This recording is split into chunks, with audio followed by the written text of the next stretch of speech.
Bien, hermanos, vamos a continuar hoy con nuestros estudios allí en las epístolas de Juan. Ya estamos en la epístola número 3, tercera epístola de Juan, y vamos a mirar la primera parte de esta epístola. Les invito, por favor, para que vayan conmigo allí a tercera de Juan, tiene un capítulo, tercera de Juan, los versículos del 1 al 4. Tercera de Juan, del 1 al 4. Lo hacemos bajo la autoridad del Padre, del Hijo y del Espíritu Santo. El anciano al amado Gayo, a quien yo amo en verdad. Amado, yo deseo que tú seas prosperado en todas las cosas y que tengas salud, así como tu alma es prosperada. Ciertamente me gocé mucho cuando vinieron los hermanos y dieron testimonio de tu verdad, de cómo tú andas en la verdad. No tengo yo mayor gozo que este, el oír que mis hijos andan en la verdad. El tema en la mañana de hoy es el amor de un padre para un hijo en la fe. El amor de un padre para un hijo en la fe. Ese es el tema. Y en primer lugar vamos a estar viendo el saludo de ese padre para un hijo en la fe. El anciano a Gayo, el amado a quien amo en verdad. El apóstol Juan es el autor de la primera epístola, la segunda y la tercera epístola de Juan, así como también es el autor del Evangelio según San Juan y es el autor de Apocalipsis. Juan es el apóstol de los que anduvieron con Jesús, es el que más escribe. De hecho, también es el apóstol que duró más, porque todos los apóstoles fueron martirizados, excepto Judas, que se ahorcó. Los demás, a excepción de Juan, fueron martirizados. Y cerca del año 80, 90, Juan escribe esta carta a un hermano llamado Gayo. Era un nombre también muy común en el primer siglo. Esta carta va dirigida a una persona en particular y es el hermano Gayo, el cual se encontraba en Asia Menor. No sabemos exactamente el punto, pero sí se encontraba en Asia Menor. No sabemos tampoco el cargo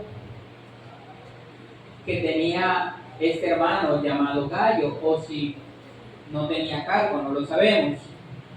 Pero esta carta va dirigida hacia este hermano. Esta carta es una carta también de mucho afecto,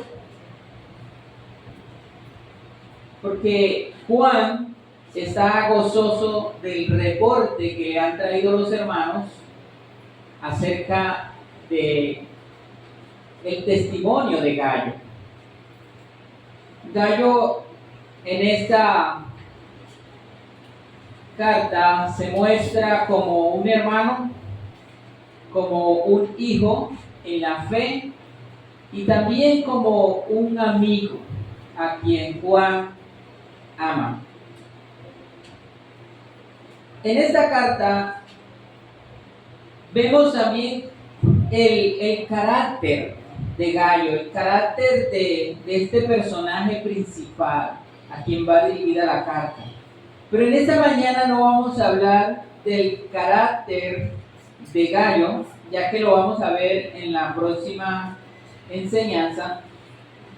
Por eso en la mañana de hoy nos vamos a centrar más en estos 4 textos, los cuales nos hablan de un saludo, nos hablan también de un deseo, que podría traducirse como una oración de Juan a Gayo, y en tercer lugar de ese gozo por escuchar el testimonio de este hermano.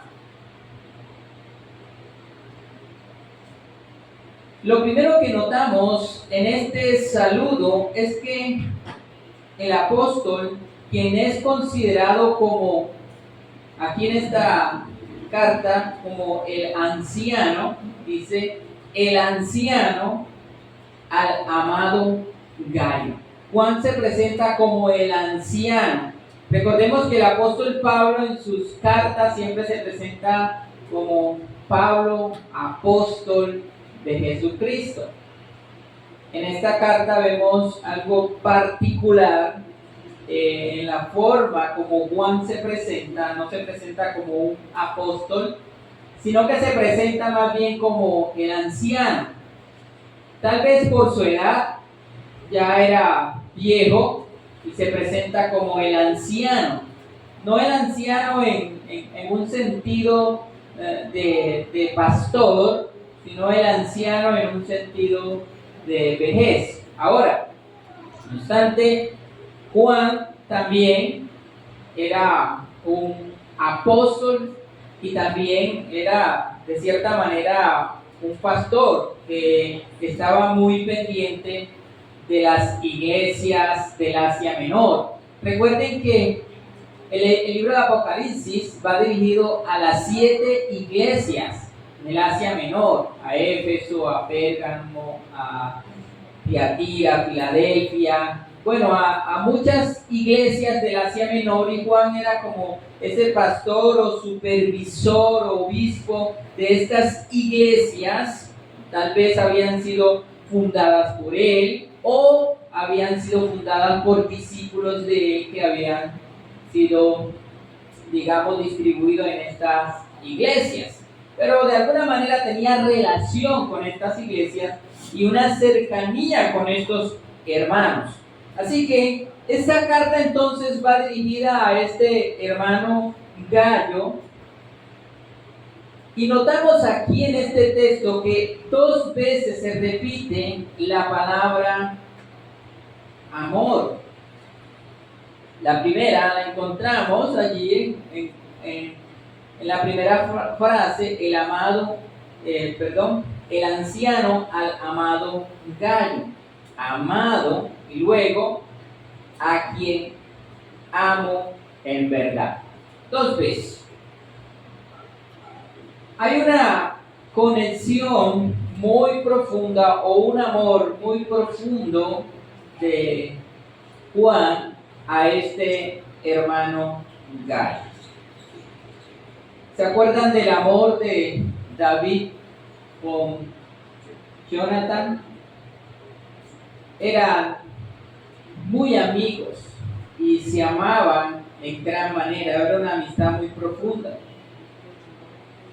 De la misma manera vemos cómo Juan nos habla de ese amor que siente por este hermano Gayo.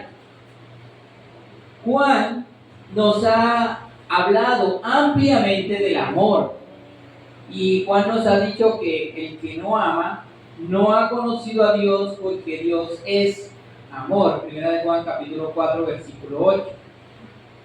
De manera que todos en la iglesia nos amamos, y si hay alguien que no ama, entonces no es cristiano. Esa es la forma simple como Juan explica el amor. O sea, si alguien no ama, entonces no es de Dios, no es cristiano. Porque todos en la iglesia debemos amar. Porque Dios nos ha amado a nosotros y ese amor ha sido derramado en nosotros y ahora debe derramarse hacia los hermanos. Pero también porque somos llamados, o sea, Dios nos manda que amemos y ese es el gran mandamiento o el nuevo mandamiento, que nos amemos los unos a los otros.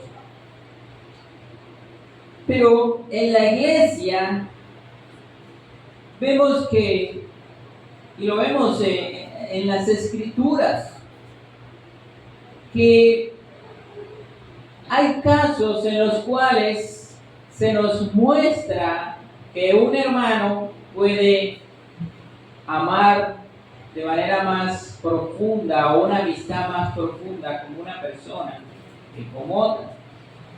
En la iglesia no hay lugar para el odio o el resentimiento. En la iglesia debe haber lugares para el amor, para el amor. Solo los falsos estarían llenos de odio, de resentimiento, pero los verdaderos cristianos deben estar llenos y debemos estar llenos de amor. Sin embargo, hay amistades que se destacan y eso no está mal. Siempre y cuando nosotros expresemos ese amor a los demás hermanos, sin distinción, sin hacer acepción de personas. Y el destacar en un amor particular o especial para un hermano, tampoco significa hacer acepción de personas. No, eso es normal en las relaciones de hermanos y en las relaciones de personas. Esto es normal. Tal vez Gallo había hospedado a Juan, había tenido la oportunidad de comer, de estar allí en su casa y de hablar, de compartir, porque Gallo era un hombre hospedador, lo vemos allí en el versículo 5. Gallo era un hombre hospedador, era un hombre hospitalario, era un hombre que servía, que cuando los hermanos venían de viaje, él los hospedaba, y aquellos que venían a visitar a esta iglesia, él estaba muy atento. De hecho, hay algo que Juan va a reprochar de Diótrefe, que es que Diótrefe era lo contrario de Juan, porque no aceptaba estas visitas ni recibía a estos hermanos. Pero Juan era un hermano muy especial, era un hermano muy atento. Esas pequeñas cosas hacen que una amistad evangélica se fortalezca. Pero también Juan admiraba la vida piadosa y esto hacía que Juan sintiera ese amor tan profundo por este hermano llamado Gallo. No sé cuántos se acuerdan cuando vienen misioneros y ellos tienen la oportunidad de visitar a algunos hermanos. Siempre que mencionan a algún hermano, ¿a quién van a mencionar? ¿A quién van a recordar? Aquel hermano que le ha servido, aquel que le ha dado un plato de comida. ¿Recuerdan aún lo que le dieron? Ese arroz con coco, ese guiso de pescado. ¿Recuerdan esa atención?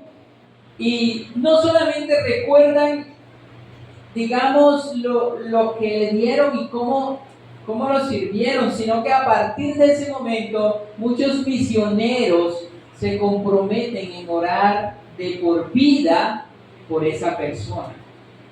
Todo el tiempo, a partir de ese momento, se convierten en una oración continua por esa persona a la cual le han le ha servido.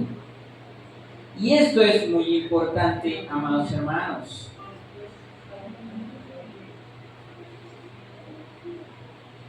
Juan oraba incluso por este hermano. Y eso es lo que hacen la mayoría de los misioneros.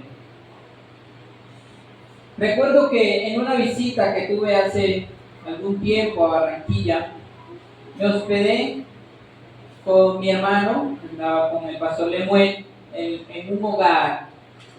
Y el hermano se llama Rogelio. Muchas veces he tenido la oportunidad de llamarlo y hablar con él. Y todavía recuerdo a este hermano con amor por la forma como nos atendieron y nos sirvieron durante todos esos días. Pero no solamente nosotros vemos ese amor de Juan con este hermano Gallo, también sucedió lo mismo con el ministerio de Jesús. Jesús y sus 12.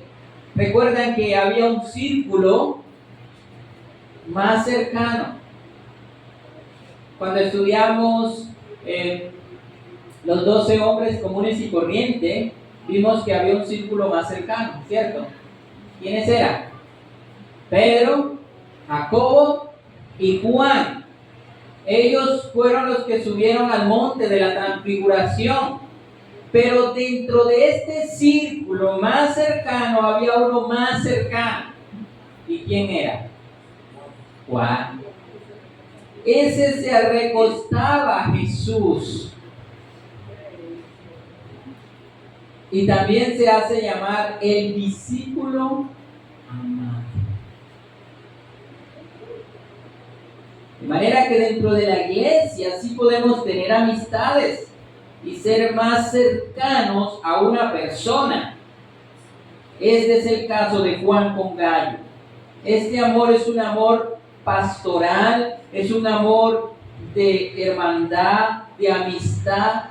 Juan considera a Gallo como su discípulo, como su hijo en la fe, y lo ama profundamente en el Señor.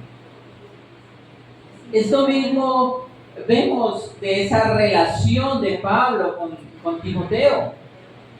Lo llama mi hijo amado, lo llama, él ora por él, recuerda sus lágrimas y se llena de gozo al recordar todos los momentos de esos viajes y de todas esas situaciones en las que anduvieron. Y esto es de gran gozo. Pero no solamente vemos en esa epístola ese amor profundo de Juan por Gallo, sino que también vemos un deseo de un crecimiento y prosperidad para un hijo en la fe. Y este es nuestro segundo encabezado. Dice el texto: amado, yo deseo que tú seas prosperado en todas las cosas y que tengas salud, así como tu alma es prosperada. El deseo de Juan es un deseo noble. Tal vez este deseo sea una oración de Juan por su hijo, es decir, por Gallo, este hijo en la fe, el hermano Gallo. Sin lugar a duda, este texto ha sido malinterpretado por la falsa teología de la prosperidad o por el falso evangelio de la prosperidad. Ellos enseñan que las bendiciones de Dios se miden en prosperidad económica. Pero no solo eso, sino que acusan a Juan de enseñar prosperidad económica. Es decir, que ellos acusan a Juan de enseñar de que los creyentes deben ser prosperados económicamente, lo cual es contrario a las enseñanzas que Juan ha venido dando. Cuando tenemos un acercamiento a los escritos de Juan y los tomamos como un todo lo que Juan escribió, y revisamos su teología, no hay lugar para esta idea de que el creyente es bendecido cuando es prosperado económicamente, o la bendición del creyente solamente es medida en términos económicos. No hay ningún indicio de esta enseñanza. En cada una de sus cartas y en el Evangelio de Juan, no vemos nada relacionado con bendiciones únicamente en términos de prosperidad económica. De hecho, la primera carta nos aconseja que no amemos al mundo ni las cosas que están en el mundo, y esto incluye dinero, posesiones económicas y amor a lo material. Juan es contrario al materialismo. Juan es contrario a una vida centrada en lo material o en la prosperidad económica.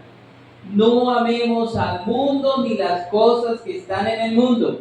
Si alguno ama al mundo, el amor del Padre no está en él. Así que este texto no está enfatizando la prosperidad económica. El énfasis de este texto es la prosperidad espiritual. Gayo era un hombre piadoso que andaba en la verdad y que también era un hombre rico en buenas obras.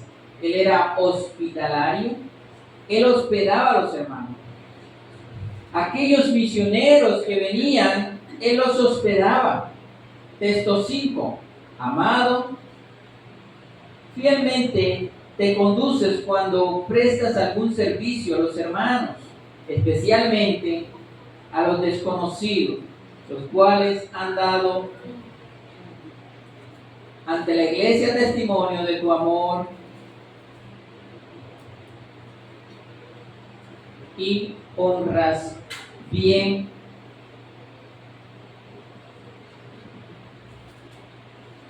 en encaminarlos como es digno de su servicio a Dios para que continúen su viaje. Textos 5 y 6. Allí nosotros notamos cómo Gayo recibía a estos hermanos y los hospedaba y los encaminaba para que continuaran su viaje. De manera que el énfasis aquí es el alma o la vida espiritual de Gayo. Ese anhelo de Juan de que Gayo pudiera ser prosperado, así como su alma era prosperada. Es decir, su testimonio decía que era un hombre piadoso, que era un hombre fiel, que era un hombre que amaba a Dios, que era un cristiano verdadero, que estaba lleno de amor, de compasión, de misericordia. Y ahora Juan tiene un deseo noble. ¿Y cuál es ese deseo? Que tenga salud y que sea prosperado en todas las cosas, así como su vida espiritual ha sido prosperada. Así como su vida espiritual ha sido prosperada, entonces que Dios esté recompensando conforme a sus riquezas en gloria. Ahora,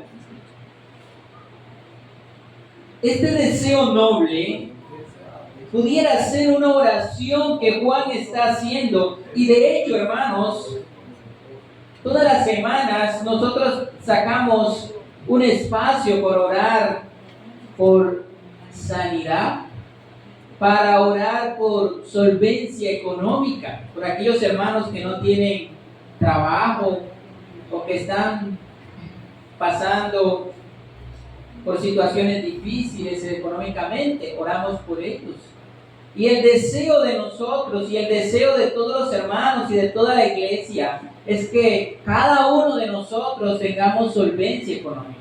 Cada uno de nosotros como iglesia podamos tener el sustento y el abrigo y estar contento con esto. Es un deseo noble y es una petición de toda la semana. Así que no hay nada malo en que Juan esté orando y esté deseando que Gallo sea prosperado en todas las cosas y que tenga salud, así como su alma es prosperada. Pero hermanos, no debemos pensar o considerar que solamente el hermano es bendecido cuando económicamente le está yendo bien. Recuerden que los impíos también les va bien económicamente. ¿Ustedes recuerdan la oración de Asaf? Él veía la prosperidad de los impíos y veía cómo eran prosperados y por poco se desliza. Si consideramos las bendiciones económicas como únicamente como las bendiciones espirituales, entonces vamos a errar, porque muchas personas que no conocen a Cristo están mejor económicamente que nosotros. Pero de esa manera no se miden las bendiciones espirituales ni la salud espiritual de los creyentes, sino más bien porque andan en la verdad, porque están arraigados en la palabra, porque viven una vida piadosa, porque los frutos demuestran de que realmente es un hombre o una mujer de Dios.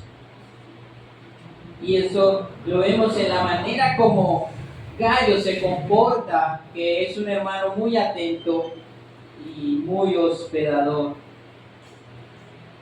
La mayor riqueza de los creyentes es la riqueza espiritual, es la salvación. Porque ¿de qué le sirve al hombre tener todos los tesoros del mundo y que su alma se pierda? Mateo capítulo 16, versículo 26. Vendría a ser el hombre más miserable. Pero si tenemos a Cristo, lo tenemos todo. Pero si tenemos a Cristo, somos ricos, porque Él es el dueño del oro y de la plata. Él es el dueño de todas las cosas. Pero por otro lado, hermanos, muchas veces vamos a tener escasez económica. Muchas veces no vamos a tener salud física. Y esto tampoco quiere decir que no somos amados. Esto tampoco quiere decir que no somos cristianos. A veces vamos a estar enfermos. A veces vamos a tener escasez económica. Y somos cristianos. Y somos de Dios. Y estamos en Cristo. Porque estar en Cristo no significa estar libre de enfermedad. No significa estar libre de escasez económica o libre de sufrimientos. No. Antes, por lo contrario, muchas veces vamos a sufrir aún más. Sin embargo, el deseo de nosotros y de cada hermano debe ser que su hermano tenga salud. Debe ser que su hermano esté bien en todas las áreas o en todos los sentidos. Ese debe ser nuestro deseo y nuestro anhelo. Pero Dios muchas veces va a usar la enfermedad o la escasez económica para disciplinarnos, para hacer crecer nuestra fe, para hacernos crecer en piedad, en obediencia. Dios va a usar todas estas cosas para que nosotros podamos crecer y avanzar en nuestra vida espiritual. Pero nuestro anhelo como iglesia y como comunidad debe ser el anhelo de que cada hermano esté bien, tenga salud, pueda congregarse, pueda trabajar, los padres puedan ayudar a su familia a sacarlos adelante, puedan ser esos líderes y esos proveedores. Esa debe ser nuestra oración, y esa es la oración de Juan.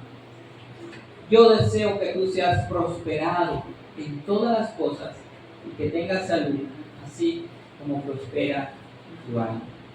Si oramos de esta manera, estamos orando bien, estamos haciendo una oración noble. En tercer lugar, hay un regocijo por el testimonio de un hijo en la fe. El gozo de un padre o de un pastor cuando ve que sus miembros de la iglesia o hermanos que fueron miembros de la iglesia y que por alguna circunstancia ahora se encuentran lejos, pero que recibe noticias de ellos, es un gozo profundo, es un gozo maravilloso al saber de que aquellos hermanos están andando en la verdad. Cuando nosotros nos encontramos con personas conocidas y que hace mucho tiempo no nos ven, lo primero que nos preguntan es: ¿todavía eres cristiano? Parece como que estuvieran esperando de que ya no lo sea. Sin embargo, para nosotros como cristianos es un gozo de que nuestro hermano está perseverando en la fe. Pues mucho me regocijé al ver que mis hijos andan en la verdad. En el Evangelio, en Cristo, esto es un gozo por dos razones. Primero, porque están perseverando en la gracia. Perseverar es el anhelo de cada creyente, culminar esa carrera. Pero en segundo lugar, esto nos muestra que estar perseverando implica haber rechazado todas las mentiras y los falsos maestros y las falsas enseñanzas que han estado proliferando en todo nuestro peregrinaje. Recuerdan que Juan nos había hablado en la primera y en la segunda de ese problema de los gnósticos, de aquellos que no creían que Cristo había venido en carne y que andaban diseminando esta enseñanza por todas partes. En esta carta no vemos una mención a este asunto, pero es muy probable que también esos hermanos habían tenido que enfrentar esta situación. de luchar contra estos sectarios y herejes. Así que estar perseverando era un sinónimo de haber rechazado aquellas falsas enseñanzas, aquellos falsos maestros que trataban de desviarlo de la fe y permanecer luchando en la verdad. Todo esto implica. Y es el mismo desafío que enfrentamos nosotros en el día de hoy. Nosotros hoy nos toca que enfrentarnos a las falsas enseñanzas, a los falsos maestros, para poder permanecer y perseverar. Sabemos que esto también es por la gracia de Dios. Dios es quien nos capacita, nos da la fuerza para perseverar. Él es quien nos guarda. Pero somos nosotros los que perseveramos en la gracia. Y nos toca luchar y enfrentarnos a estos falsos maestros.